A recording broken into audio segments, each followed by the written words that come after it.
Саламатсызбы? Ыкчам ТВ каналында биринчи жолу болуп жатсаңыз, подписаться кнопкасын басыңыз. Сунуштарды эске алуу менен өкмөттүн токтомун жана протоколдук чечимдердин долбоорун бекитүүнү добушка коем. Добуш бериңиздер. Ким макул? Каршы? Жок. Бир добуштан кабыл алынды. Рахмат сиздерге. Урматтуу өкмөт мүчөлөрү, жыйынтыктап жатып, өзгөчө көңүл буруучу маселелерди дагы бир жолу эсиңиздерге сала кетейин. Кышка даярдыктар боюнча биринчи. Министрлер, жетекчилер, өкмөттүн облустардагы ыйгарым укуктуу өкүлдөрү, акимдер бир дагы графиктен артта калуулар болбосун. Бишкекте, Ошто жана башка бардык аймактарда жылытуу системалары 100% даяр болсун.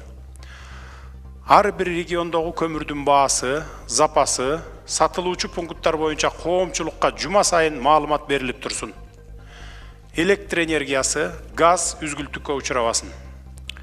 Экинчи, коронавирус боюнча Саламаттык сактоо министрлиги, ФОМС, жергиликтүү өз алдынча башкаруу органдары вирустун күч алуусуна каршы даярдыктарга өзгөчө көңүл бургула.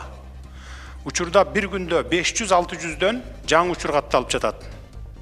Ковид боюнча кандай жагдай болсо да даяр болуубуз керек.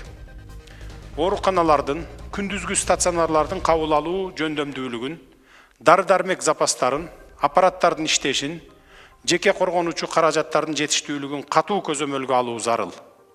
Дагы бир жолу текшерип чыккыла. Каражат маселеси токтоосуз толук чечилсин. Айрыкча фарм компаниялар кайсы дарыны качан, канча көлөмдө алып келери боюнча толук маалыматтар болуп турсун. Монополияга каршы агенттик дары-дармектердин баасы бардык аймактарда бүт аптекаларда бирдей коюлушу боюнча катуу иштерди жүргүзсүн. Тийиштүү вице-премьер министрлер өзүңөр тейлеген тармактын ишин катуу көзөмөлгө алгыла.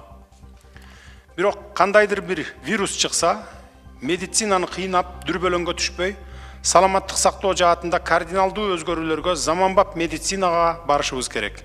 Анын негизи элдин иммунитети болот. Бизде адамдын колу тийип бузулбаган табиятыбыз бар, экологиябыз жооп берет.